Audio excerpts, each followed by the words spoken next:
नमस्कार दोस्तों, कैसे हैं आप लोग।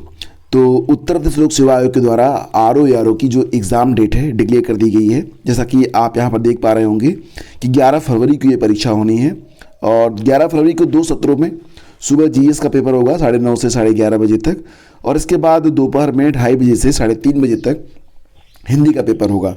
आपको पता ही है कि जीएस में कुल मिला के 140 प्रश्न होते हैं जीएस के, और साथ ही साथ यहाँ पर हिंदी के आपके जो है कितने प्रश्न रहते हैं, तो 60 प्रश्न होंगे। तो कुल मिला के 200 प्रश्न यहाँ पर रहते हैं। और निश्चित रूप से अगर यहाँ पर आपको प्री को क्वालिफाई करना है तो कम से कम 130 प्लस पर ही आपको रहना होगा क्वेश्चन के मुताबिक। तो फ्रेंड्स, यहाँ पर जो जानकारी आपको मिल रही है इसके मुताबिक आपकी जो परीक्षा है वो 11 फरवरी को हो रही है। ऑफिशियल नोटिफिकेशन आपको ऑफिशियल वेबसाइट पर भी मिल जाएगी। साथ ही साथ आज के अखबारों में भी इसके बारे में चर्चा हुई है।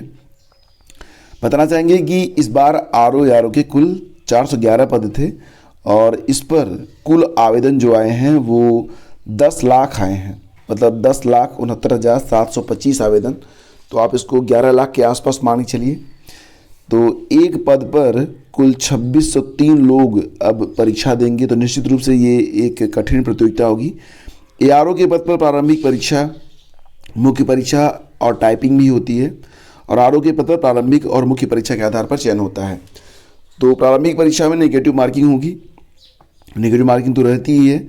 और आवेदन की जो अंतिम तिथि थी 9 नवंबर थी, जिसे बाद में बढ़ाकर 24 नवंबर कर दिया गया था। इसके बाद आवेदन तो बहुत ही बम्पर हुए हैं, मतलब ये एक रिकॉर्ड है। इतने आवेदन तो अभी तक कभी आए ही नहीं थे जितने आवेदन इस बार आए हुए हैं। परीक्षा जो है वो 11 फरवरी को है। तो आपके पास समय, मतलब आपका जो काउंटडाउन है वो स्टार्ट हो चुका है और अब आपको बस अपनी तैयारी पर ही ध्यान देना चाहिए। बात करेंगे यहाँ पर अब उत्तर प्रदेश में होने वाली अन्य शिक्षक भर्तियों के बारे में। जैसा कि आप लोग जानते हैं कि उत्तर प्रदेश में नई शिक्षक भर्तियों पर फिलहाल तो पूरी तरह से टोटा लगा हुआ है और यहाँ पर कुछ हो नहीं रहा है। अभ्यर्थी लंबे समय से इंतजार कर रहे हैं कि कुछ होगा, लेकिन नहीं हुआ। और 1 साल पहले कुछ वैकेंसी आई थी, उस पर आवेदन लिए गए थे, लेकिन उसके बाद फिर परीक्षा डेट के बारे में अभ्यर्थी बस वेट ही करते रह गए। तो यहाँ पर देखिए क्या है कि उच्चतर शिक्षा आयोग और माध्यमिक शिक्षा सेवा चयन आयोग का विलय होने वाला है और अब ये प्रक्रिया जो है वो मतलब जारी हो चुकी है। तो अगर सब कुछ ठीक ठाक चला तो हो सकता है कि चुनाव के बाद आपको जो है कुछ नई भर्तियां देखने को मिल सकती हैं, और उसी के आसपास आपको जो है जो पुरानी भर्तियां हैं टीजीटी, पीजीटी और असिस्टेंट प्रोफेसर वाली, उस पर हो सकता है कि एग्ज़ाम डेट भी डिक्लेयर हो जाए। लेकिन फिलहाल आयोग के गठन के पश्चात ही आपको ये सारी बातें क्लियर होंगी कि ये जो परीक्षाएं होंगी वो कब तक हो पाएंगी। फिलहाल यहाँ पर नए शिक्षा सेवा चयन आयोग के गठन की कवायद तेज हो गई है। नए आयोग का मुख्यालय प्रयागराज में होगा, माध्यमिक शिक्षा सेवा चयन आयोग का परिसर। और अब हस्तांतरण की जो प्रक्रिया है वो भी शुरू हो चुकी है। उच्चतर शिक्षा सेवा आयोग माध्यमिक शिक्षा सेवा चयन बोर्ड नए आयोग में मर्ज होगा। दोनों भर्ती संस्थानों ने अफसरों कर्मचारियों के सृजित और रिक्त पदों का ब्यौरा, संपत्तियां और परिसंपत्तियां भी जो है उनकी जानकारी उन्होंने शासन को भेज दी है। शासन ने दोनों संस्थानों को निर्धारित प्रारूप में ब्यौरा मांगा था।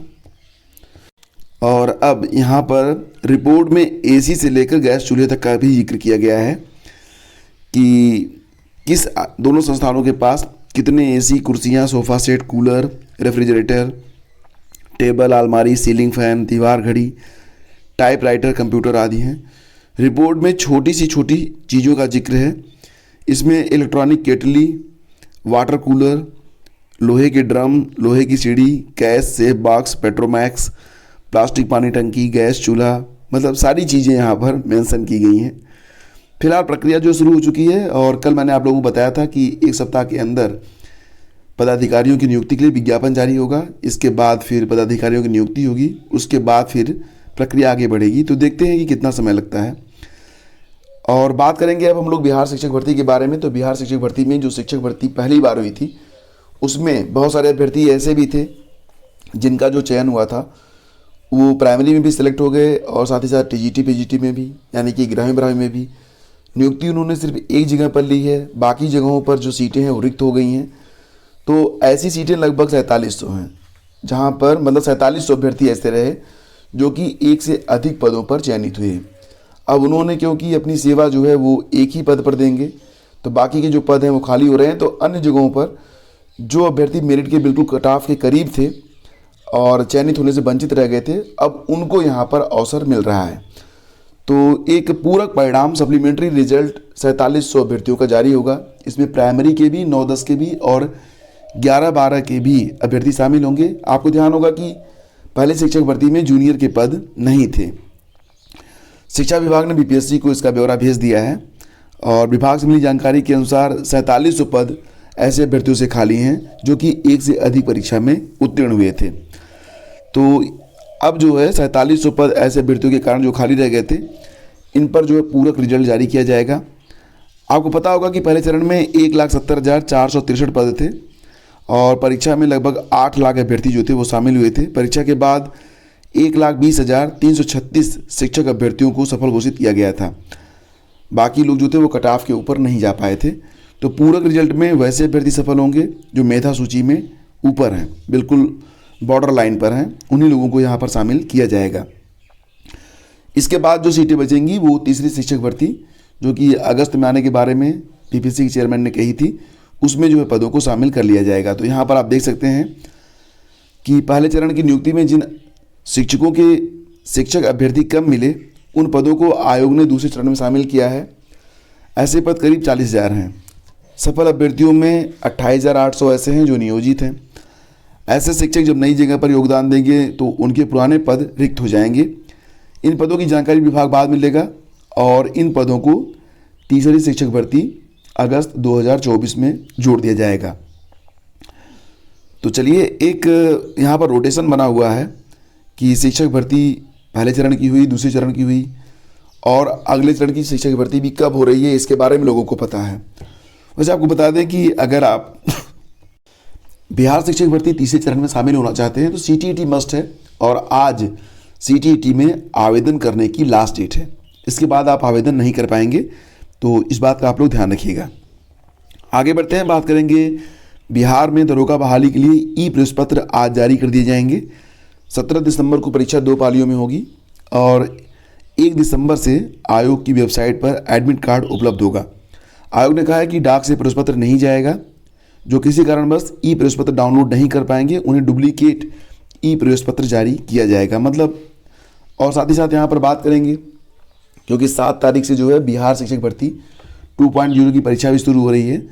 तो यहाँ पर आप देख सकते हैं कि welcome to BPSC online application portal, login करके अभ्यर्थी जो है अपना एडमिट कार्ड डाउनलोड कर पाएंगे। अभी एडमिट कार्ड जारी नहीं हुए हैं, लेकिन एनी टाइम आज या कल 1 या 2 तारीख में जारी कर दिए जाएंगे। और जैसे ही जारी होंगे आपको इसकी जानकारी हमारे ट्विटर हैंडल, टेलीग्राम चैनल और इसी यूट्यूब चैनल पर मैं शेयर करूंगा। तो अगर आपने ट्विटर, टेलीग्राम और यूट्यूब चैनल में से किसी को भी सब्सक्राइब नहीं किया है तो सब्सक्राइब कर लें। तीनों को सब्सक्राइब करना यहाँ पर आपके लिए ज़रूरी है।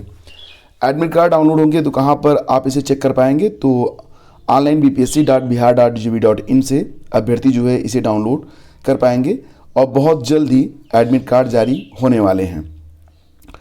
दोस्तों, यहाँ पर जो परीक्षा होगी वो 7 दिसंबर से लेकर 15 दिसंबर तक होगी। इस बार आवेदक कुल हैं 7,32,000, पिछली बार 8 लाख से ज़्यादा थे। तो पहले चरण में 8,26,000 थे, लगभग 1 लाख अभ्यर्थी इस बार कम हैं। इस बार प्राइमरी के भी पद हैं, तो प्राइमरी में 10,000 पद हैं। इस पर 1,10,000 से अधिक अभ्यर्थियों ने आवेदन किया है। 3.5 लाख के करीब आवेदन जो है मध्य के लिए हुए हैं, यानी कि जूनियर के लिए 3.5 लाख आवेदन हैं। वहीं पर 9, 10 और 11, 12 के लिए करीब 2.25 लाख के आसपास आवेदन हुए हैं। कुल यहाँ पर 1,22,268 पदों पर जोड़कर भर्ती की जाएगी। नेगेटिव मार्किंग नहीं होगी इस बार। भाषा अर्ता पेपर 30 नंबर में 22 प्रश्न हिंदी से, 8 प्रश्न इंग्लिश से होंगे। ये पेपर क्वालिफाई करने के लिए 9 नंबर लाना मस्ट होगा। जीएस और मेन पेपर के नियम पहले जैसे रहेंगे। शिक्षक भर्ती अब कुल 150 प्रश्नों की होगी, 30 क्वालिफाइंग नेचर वाले होंगे। ये भाग 1 होगा। भाग 2 और भाग 3 मतलब 40 प्रश्न जो होगा वो सामान्य अध्ययन का होगा और 80 प्रश्न आपके सब्जेक्ट से रहेगा। तो ये इसका प्रारूप है। दोस्तों, ये थी आज की news update. Thank you so much for watching the video और प्लीज़ इसे लाइक और शेयर आप लोग जरूर कर दिया करें अपने व्हाट्सएप स्टेटस, व्हाट्सएप ग्रुप या फिर जहाँ पर भी आपका कोई एजुकेशनल ग्रुप है वहाँ पर इसे शेयर जरूर किया करें। Thank you so much. Have a great day. जय हिंद। और फाइनली फ्रेंड्स, करंट अफेयर की जो मुश्किल आपकी थी वो यहाँ पर हल कर दी गई है। मई से लेकर आपको जो है नवंबर तक का कंप्लीट करंट अफेयर यहाँ पर उपलब्ध करवाया जा रहा है, यानी कि अब आपको बिल्कुल दिक्कत नहीं होने वाली है। यहाँ पर ये जो पीडीएफ है इसमें आपको डे वाइज सारे करंट अफेयर अवेलेबल करवाए गए हैं रीडिंग टिप्स के साथ, यानी कि कैसे आप इसको पढ़ेंगे। बहुत ही संक्षेप में और बहुत ही यहाँ पर सारगर्भित तथ्यों को आपको दिया गया है।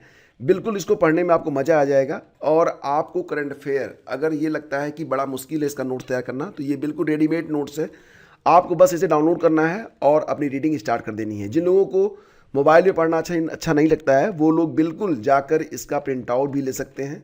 यहाँ पर आपको जो है मई से लेकर आज 26 नवंबर है, तो मई से लेकर 26 नवंबर तक का करंट अफेयर आपको उपलब्ध करवा दिया जाएगा।